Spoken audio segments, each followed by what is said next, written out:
Hello friends, this is Aarti. Welcome to my channel learn and grow with Aarti ma'am. So friends, कैसे हैं आप सभी? I hope आप सभी बिल्कुल ठीक होंगे। तो चलिए आज की वीडियो को स्टार्ट करते हैं।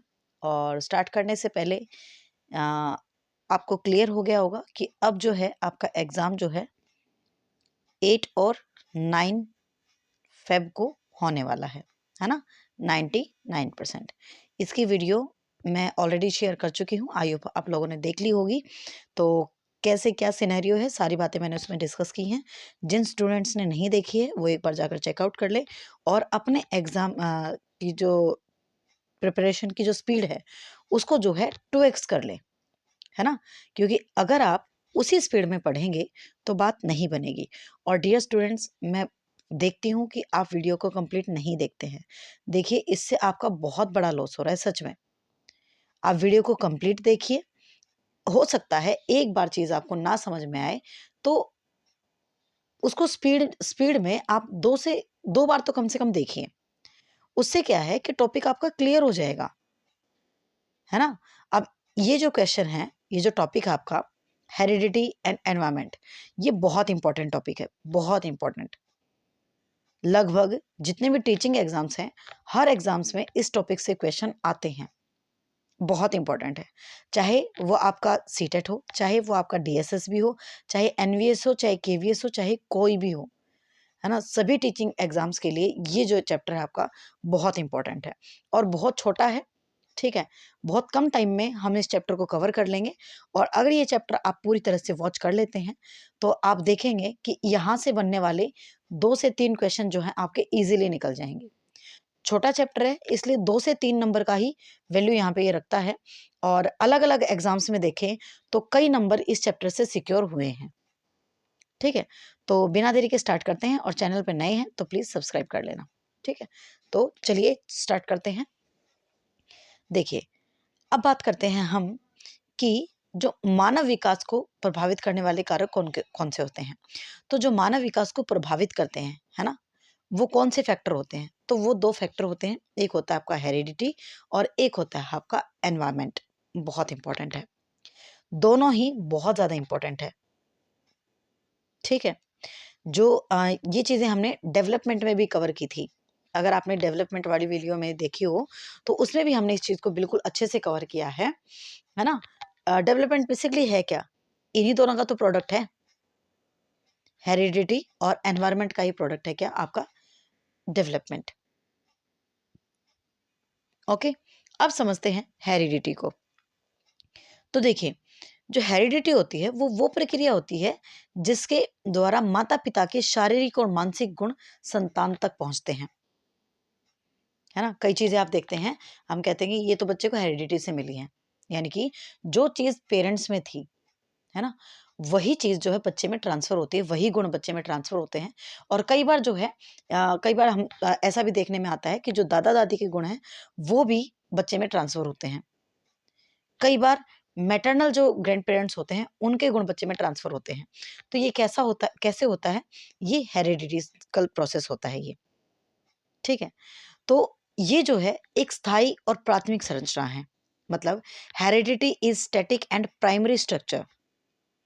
क्लियर? और इसका जो है यह प्रकृति का निर्धारण करती है, बिल्कुल करती है, कैसा नेचर होगा। ठीक है, उसके साथ साथ जो शरीर की जो विशेषताएं होती है, जैसे चेहरा, रंग, आंखें, हाथ पैर, देखें हम, लंबाई, वजन आदि प्रकृति में आनुवांशिक हैं, है ना। बहुत बार ऐसा देखने को मिलता है। और बहुत बार तो वो चीजें हेरिडिटी से आती हैं कि पेरेंट्स अगर सही हट्टे कट्टे हैं तो वो चीज बच्चे में भी आती है ना, बिल्कुल आती है। तो ये चीजें देखने को मिल जाती हैं, बहुत बार देखने को मिल जाती हैं। तो ये चीज जो है आप बहुत अच्छे से इसको समझ सकते हैं, रिलेट कर सकते हैं। अब ये बातें आपको भले ही पता हो, लेकिन मैं इतना डीपली क्यों आपको एक्सप्लेन कर रही हूँ, क्योंकि जब एग्जाम में क्वेश्चन बनते हैं ना इससे, तो आपको अगर चीज़ें बिल्कुल क्लियर हैं आपके माइंड में, तो आप बिल्कुल क्वेश्चन को देखते ही बता सकते हैं कि हाँ, ये हेरिडिटिकल फैक्टर है और ये आपका एनवायरमेंटल फैक्टर है। ठीक है, आगे चलते हैं। जो मानसिक विशेषताएं विशेष रूप से मूल प्रवृत्ति, बुद्धि और अभिक्षमता की प्रवृत्ति, जो प्रकृति है, आनुवंशिक होती है। ठीक है, जो मूल प्रवृत्ति होती है, बुद्धि होती है, आपका एप्टीट्यूड होता है, वो क्या है जो आपकी स्पेशली जो बेसिक इंस्टिंक्ट होती है आपकी, इंटेलिजेंस, एप्टीट्यूड, तो ये क्या है? ये हेरिडिटी होती है। ठीक है, समझ गए? चलिए, अब इसके ऊपर कुछ डेफिनेशंस हैं, ये देख लीजिए। और ये तो जो है बहुत इंपॉर्टेंट क्वेश्चन है, ये आपका बहुत बार रिपीटेड है, ये आपका बहुत बार रिपीट हुआ क्वेश्चन है। ठीक है, ध्यान से देखिए। माता पिता की शारीरिक एवं मानसिक विशेषताओं का संतान में हस्तांतरण नहीं, वंशानुक्रम है। ये जेम्स ड्रेवर ने कहा था। ठीक है, बहुत बार ये डेफिनेशन रिपीट हुई है। सेकंड डेफिनेशन आप देख सकते हैं, वंशानुक्रम हमारी जन्मजात विशेषताओं का पूर्ण योग है। ये है बी एन झा ने ये कहा था। ओके, अब देखिए जो प्रोसेस ऑफ हेरिडिटी है वो कैसे है, ध्यान से देखिए। आप सभी को पता है जो हमारी ह्यूमन बॉडी है वो सेल से बनती है ना? सभी को पता है जो सेल्स होते हैं उनसे हमारी ह्यूमन बॉडी बनती है, सभी को पता है। और जब ह्यूमन बॉडी बनना स्टार्ट होती है तो ये एक सेल से स्टार्ट होती है। ठीक है, जो आपकी संयुक्त जो कोश होता है ना उससे स्टार्ट होता है, जिसे हम जाइगोट कहते हैं। आपने साइंस में ये चीजें पढ़ी होंगी, बिल्कुल अच्छे से पढ़ी होंगी। और ये जो जाइगोट होता है ये दो जर्म सेल से मिलकर बना होता है। आप सभी ने ये भी पढ़ा होगा, स्पर्म और ओवम। ठीक है, इन दोनों से मिलकर ये बनता है। ठीक है, ये बातें आप पढ़ सकते हैं आगे कि जो माता पिता जो होते हैं उसमें प्रत्येक कोशिका के 23 गुणसूत्र होते हैं और ये मिलकर संयुक्त कोशिका बनाते हैं जिसमें 23 जोड़े होते हैं। क्लियर? और आनुवांशिकता की भौतिक और कार्यात्मक इकाई जीन है। क्लियर? जीन डीएनए के बने होते हैं। ये सारी बातें वही हैं जो आप पहले पढ़ चुके होंगे, बट शायद अब ना याद हो, बट कोई बात नहीं। तो देखिए, ये जो गुणसूत्र होते हैं ना, ये जो जोड़े होते हैं, इसी में क्या होता है, आपके जो है पेरेंट्स से जो गुण है वो बच्चे में आते हैं। और फादर ऑफ हेरिडिटी किसे कहा जाता है? ग्रेगर मेंडल को कहा जाता है। ये अगेन बहुत बहुत इंपॉर्टेंट है, वेरी वेरी वेरी, जितनी बार वेरी कहीं उतना कम रहेगा। बहुत इंपॉर्टेंट क्वेश्चन है। Gregor Mendel, father of heredity. ठीक है, और फादर ऑफ जेनेटिक्स भी इसे कहते हैं हम। और इन्होंने जो है किसके ऊपर प्रयोग किया था? इन्होंने एक मटर के पौधे के ऊपर प्रयोग किया था। और एक बार तो यही पूछा गया था, मुझे बहुत अच्छे से याद है, आई थिंक 2018 में और 19 में, आई एम नॉट श्योर। उसमें पूछा गया था कि जो मटर पर प्रयोग किसने किया था? ठीक है, तो वो थे आपके ग्रेगर मेंडल। और एक बार ऐसे पूछा गया था कि जो ग्रेगर मेंडल है, फादर ऑफ हेरिडिटी या फिर फादर ऑफ जेनेटिक्स, उन्होंने किसके ऊपर प्रयोग किया था? तो इस तरह से घुमा-घुमा कर क्वेश्चन को पूछा गया है। तो आई होप अब किसी भी तरह से क्वेश्चन पूछेगा तो आप इसको क्लियर कर पाएँगे। ठीक है, अब देखिए इसके लॉज़ की बात करते हैं हम। लॉज़ ऑफ हेरिडिटी, ध्यान से देखिएगा। ठीक है, तो सबसे पहले हम बात करते हैं कि लॉ ऑफ कॉन्टिन्यूटी। ठीक है, जो जर्म प्लाज्म है उसकी जो है लॉ ऑफ कॉन्टिन्यूटी की बात करेंगे, law of continuity of germ plasm. ये किसने दिया था? ये आपका वाइसमैन ने दिया था। ठीक है, ये भी आपसे पूछा गया एक बार। तो जितनी जितनी बातें मैं बता रही हूँ ना आपको, या तो आप इन्हें नोट कर लें या स्क्रीनशॉट कर लें। और प्लीज रिवीजन जरूर करते रहें, अदरवाइज सब कुछ दिमाग से गायब हो जाएगा, पता भी नहीं चलेगा आपको। ठीक है, और इन्होंने जो एक्सपेरिमेंट किया था वो किस पर किया था? न्यूबॉर्न माइस पर किया था, चूहे पर किया था। ठीक है, और अगर हम बात करें, शरीर का निर्माण करने वाला गुणसूत्र कभी नष्ट नहीं होता। मतलब जो आपका जाइगोट होता है वो कभी नष्ट नहीं होता। ठीक है, चलते हैं नेक्स्ट स्लाइड पर। और प्लीज वीडियो में एंड तक बने रहना, वीडियो छोटी है, ज्यादा बड़ी नहीं है, और इससे आपका टॉपिक जो है बिल्कुल क्लियर हो जाएगा। ओके, आ गए हैं हम नेक्स्ट स्लाइड पर। और विजिबिलिटी कैसी रहती है ये भी आप ज़रूर कमेंट करके बताया करें। आपके कमेंट बहुत ज़्यादा इंपॉर्टेंट है मेरे लिए। तो जैसा भी आपका रिस्पॉन्स रहता है, जैसी भी बातें आपके समझ में आती है, जैसा भी है, आप कमेंट करके ज़रूर बताएं। ठीक है, चलिए आगे चलते हैं, टॉपिक पर आते हैं। लॉ ऑफ रिजेम्बलेंस इसे हम कहेंगे, यानी कि समानता का नियम। ठीक है, समानता का नियम कहेंगे, मतलब जैसा पेरेंट्स होता है वैसा ही बच्चा होता है। ठीक है, जैसे माता पिता होते हैं वैसी ही संतान होती है। तो ये लॉ ऑफ रिजेम्बलेंस होता है, और इसे हिंदी में हम कहते हैं समानता का नियम। तो एक बार क्वेश्चन आया था ये आपका। ठीक है, अगर मैं क्वेश्चन आपको बताऊं, अगर आप देखेंगे तो इसका क्वेश्चन था, इसमें पूछा गया था कि कौन से लॉ में जो है मतलब बच्चा जो है माता पिता के समान होता है। तो उसमें इंग्लिश में ऑप्शन थे law of equity, but Hindi Hindi में था समानता का नियम। तो समानता का नियम बिल्कुल क्लियर हमें पता है, जैसे माता पिता हैं वैसे ही संतान होती है, वैसे ही बच्चे होते हैं। तो ये लॉ ऑफ रिजेम्बलेंस है, बट ऑप्शन में, इंग्लिश के ऑप्शन में रिजेम्बलेंस नहीं था, बट हिंदी में समानता का नियम था।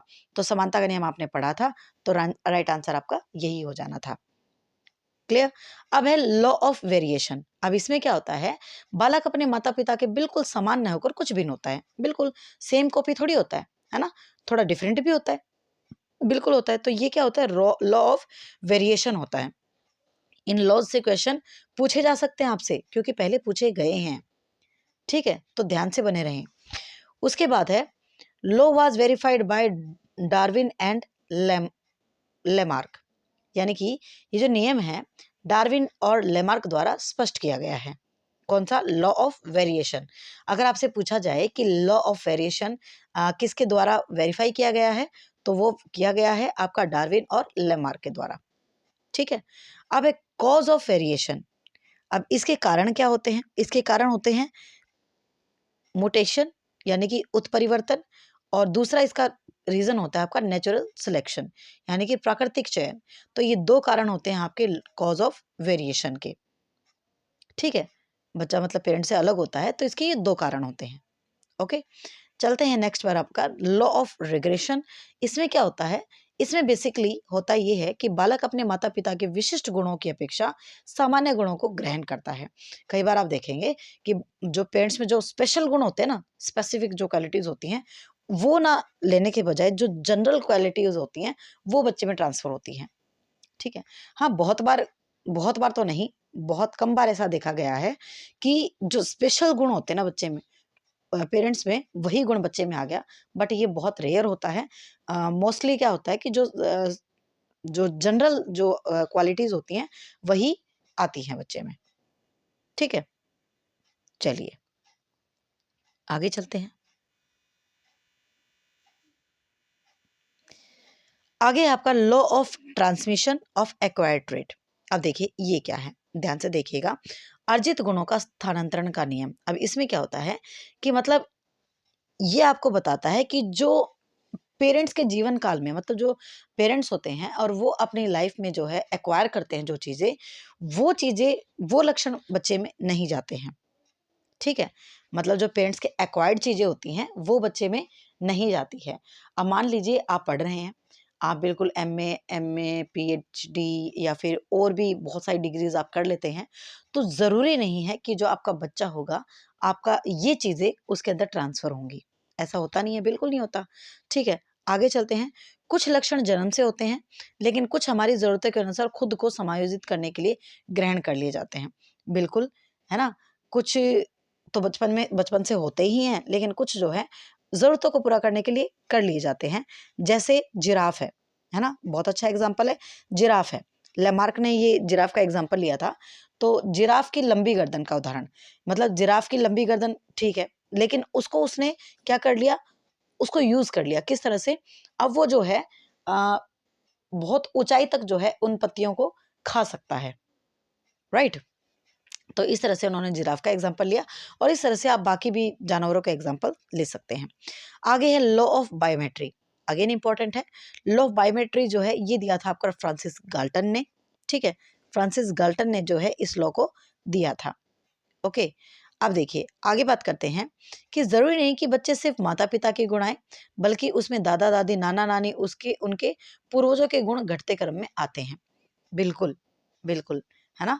अभी हमने स्टार्ट किया जब मैंने आपको बताया था कि दादा-दादी, नाना-नानी के गुण भी बच्चे में आ सकते हैं। ओके, आगे चलते हैं।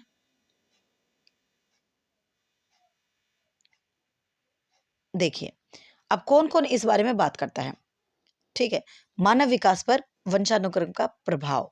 अब बात करें कि शारीरिक लक्षणों का पर प्रभाव, तो ये बात की है किसने? कार्ल पियर्सन ने। ठीक है, बुद्धि पर प्रभाव, बिल्कुल होता है, हेरिडिटी का बुद्धि पर भी प्रभाव होता है ना? मूल शक्तियों पर प्रभाव, बिल्कुल ये थॉर्नडाइक ने दिया है। प्रजाति की श्रेष्ठता पर प्रभाव, बिल्कुल ये क्लिनबर्ग ने दिया है। और अगर हम बात करें महानता पर प्रभाव ये गाल्टन ने दिया है, और सामाजिक पहलू पर प्रभाव ये विंशिप ने दिया है, और चरित्र पर प्रभाव ये डगडेल ने दिया है। तो ये आप देख सकते हैं, ठीक है। इनमें से क्वेश्चन कभी नहीं पूछा गया है, बट पूछा जा सकता है, तो पढ़ने में क्या ही हर्ज है। अब बात आती है एनवायरमेंट की। ध्यान से समझिएगा, बहुत बहुत इंपॉर्टेंट क्वेश्चन है आपका ये वाला। ये स्टेटमेंट बहुत बार रिपीट हुई है कि मुझे चाहे जैसे बालक दे दो, आप जो कहेंगे वो मैं बना दूंगा। तो ये बहुत फेमस कोट है जेबी वॉटसन का। जेबी वॉटसन का ये बहुत पॉपुलर कोट है, और ये जो है बहुत बार एग्जाम में आया भी हुआ है ना। क्योंकि इन्होंने जो है, इनका पूरा मानना था, सीधी सी बात है, ये आपके व्यवहारवादी थे। इनका पूरा मानना था कि जो बच्चे का एनवायरनमेंट है वो बच्चे को बहुत हद तक बहुत ज्यादा प्रभावित करता है, ठीक है। और नेक्स्ट स्टेटमेंट ये भी इंपॉर्टेंट है कि वातावरण वह बाह्य शक्ति है जो हमें प्रभावित करती है। ये आपका रॉस ने दिया था, ये भी इंपॉर्टेंट है, ठीक है। अब एनवायरनमेंट में क्या क्या चीजें शामिल है, कौन कौन से आपके अगर हम बात करें एस्पेक्ट इसमें आते हैं, तो आपकी फैमिली आती है, बिल्कुल आती है। नेबर आते हैं, सोसाइटी भी, स्कूल भी, और फ्रेंड्स भी। यही तो है आपका एनवायरनमेंट। आपके आसपास क्या है, आपके आसपास अगर हम देखें तो यही तो चीजें हैं, है ना। बच्चे के आसपास क्या है, यही है, फैमिली है, पड़ोस है, स्कूल है, फ्रेंड्स है, सोसाइटी है। वहीं से बच्चा जो है बहुत सारी चीजें जो हैं वो सीखता है। बिल्कुल सही बात है। अगर हम टॉपिक से हटकर अगर बात करें तो भी, मतलब पर्सनली भी, मैं भी, मेरा भी ये मानना है, इनफैक्ट ये सबका मानना होगा कि बच्चा जो है अपने एनवायरनमेंट से बहुत ज्यादा चीजें सीखता है। बहुत ज्यादा, बहुत ज्यादा। बहुत बार हेरिडिटी को भी इम्पैक्ट किया है एनवायरमेंटली। ऐसे केसेस हमने रियल लाइफ में भी देखे हैं। चलिए आगे देखते हैं अब मानव विकास पर वातावरण का प्रभाव, ठीक है। अभी तो हमने पढ़ा था कि मानव विकास पर वंशानुक्रम का प्रभाव, और अब हम पढ़ रहे हैं मानव विकास पर वातावरण का प्रभाव। तो देखिए कौन कौन से प्रभाव होते हैं। शारीरिक विकास पर प्रभाव, मानसिक विकास पर प्रभाव, व्यक्तित्व पर प्रभाव, संवेगात्मक विकास पर प्रभाव, और आपके प्रजाति की श्रेष्ठता पर प्रभाव। तो इन सब पर जो है आपका इम्पैक्ट पड़ता है एनवायरमेंट का, ठीक है। तो टॉपिक कंप्लीट हो चुका है, बट कुछ और लाइन्स है मेरे पास जो इंपॉर्टेंट है, तो एक बार उन्हें भी देख लेते हैं, ठीक है। ये है वो लाइन्स, तो अगेन ये इंपॉर्टेंट है, ठीक है। अकॉर्डिंग टू वुडवर्थ, तो वुडवर्थ के अनुसार देखिए, अभी हमने बात की थी, तो वुडवर्थ के अनुसार जो डेवलपमेंट है वो प्रोडक्ट है ना, हेरिडिटी और एनवायरमेंट का। बिल्कुल हमने डिस्कस किया था। और उसके बाद आपका गुणसूत्र, कोशिका के केंद्रक में धागे जैसे कण को वंशानुगत कारक का वहन करते हैं, ओके। उसके बाद जो जीन है गुणसूत्र का भाग जो वंशानुगत में मिली विशेषताओं को निर्धारित करता है। बिल्कुल जीन निर्धारित करता है। उसके बाद नर में XY गुणसूत्र तथा मादा में XX गुणसूत्र होते हैं। ये बात भी आप सबने पता है, पढ़ी होंगी। पिता के शुक्राणु कोशिका बच्चे के लिंग का निर्धारण करती हैं। बिल्कुल ऐसा ही है। उसके बाद बात करें कि गर्भाधान के समय प्रत्येक मानव बच्चे को 46 छोटे गुणसूत्र प्राप्त होते हैं, 23 पिता के और 23 माता से, ठीक है। The first borstal was made in New York, यानी कि जो पहला बाल सुधार गृह बनाया गया था वो न्यूयॉर्क में बनाया गया था 1887 में, ओके। तो आई होप आपको सारी बातें क्लियर होगी। एक बार फटाफट जो इंपॉर्टेंट है वो बातें हम एक बार फिर से डिस्कस कर लेते हैं कि जो आपका फादर ऑफ हेरिडिटी किसे कहा जाता है, तो वो कहा जाता है आपका ग्रेगर मेंडल को कहा जाता है, ठीक है। फादर फादर ऑफ हेरिडिटी कह सकते हैं, फादर ऑफ आपका जेनेटिक्स कह सकते हैं। वो किसे कहा जाता है, वो कहा जाता है आपका ग्रेगर मेंडल को। बहुत बार आपसे ये बात पूछी गई है। उसके साथ साथ अगर हम बात करें इसमें से, तो जो आपका डेवलपमेंट है वो इक्वल टू है आपके किसके, हेरिडिटी इनटू एनवायरनमेंट के, ठीक है। ये बात भी आप ध्यान रखेंगे। उसके साथ साथ ये भी आप ध्यान रखेंगे कि आपके लॉज कौन कौन से हैं। अगर आप लॉज ऑफ हेरिडिटी देखें तो law of continuity of germplasm, law of resemblance, laws of variation, और law of regression, law of transmission of acquired traits, law of biometry. ये 6 लॉज हैं आपके, ठीक है। और एनवायरनमेंट की अगर हम बात करें तो एनवायरनमेंट में सबसे इंपॉर्टेंट जो आपका कोट है उसे आप ध्यान रखेंगे कि give me what ever child you want, I will make it what ever you से। है ना। मुझे चाहे जैसे बालक दे दो, जो बालक दे दो, आप जो कहेंगे मैं उसे वो बना दूंगा। तो ये आपका जेबी वॉटसन का कोट है, बिल्कुल आप ध्यान रखेंगे। और एनवायरमेंट जो है is the external force that effect us, यानी कि वातावरण वह बाह्य शक्ति है जो हमें प्रभावित करती है। तो ये किसने कहा है? रॉस ने कहा है। एनवायरमेंट में कौन कौन से फैक्टर आते हैं? आपका फैमिली आता है, स्कूल आता है, नेबर आता है, फ्रेंड आता है, सोसाइटी आती है। तो इसी के साथ आज का हमारा चैप्टर कंप्लीट होता है। तो आपको चैप्टर कैसा लगा, वीडियो कैसी लगी, आपको समझ में बातें नहीं आई या आई, जैसी भी आई, आप ज़रूर कमेंट करके बताएंगे। मुझे इंतज़ार रहेगा आपके कमेंट्स का। और मिलते हैं नेक्स्ट वीडियो में, और कल ही, ठीक है। तो कल आप सजेस्ट कर सकते हैं कि आपको किस टॉपिक पर वीडियो चाहिए, क्योंकि अभी आपका एग्ज़ाम है, तो आपके अकॉर्डिंग चलेंगे। और एग्ज़ाम के बिल्कुल पास में ही जो है मैं मैराथन कंडक्ट करने की पूरी कोशिश करूँगी। सीडीपी की हो, चाहे आपकी हिंदी की हो, इंग्लिश की हो, तो और वो सेलेक्टेड चीज़ें हम करेंगे जो आपको एज़ इट इज़ जो है एग्ज़ाम में हेल्प करेंगी, ठीक है। तो आप सजेस्ट कर सकते हैं, कमेंट करके बताएं तो आपको कौन सा टॉपिक चाहिए और मैराथन किस सब्जेक्ट की चाहिए, और उसके साथ साथ वीडियो आपको कैसी लगी, ठीक है। चलिए, okay, bye, thank you and take care, have a nice day, sorry, good night.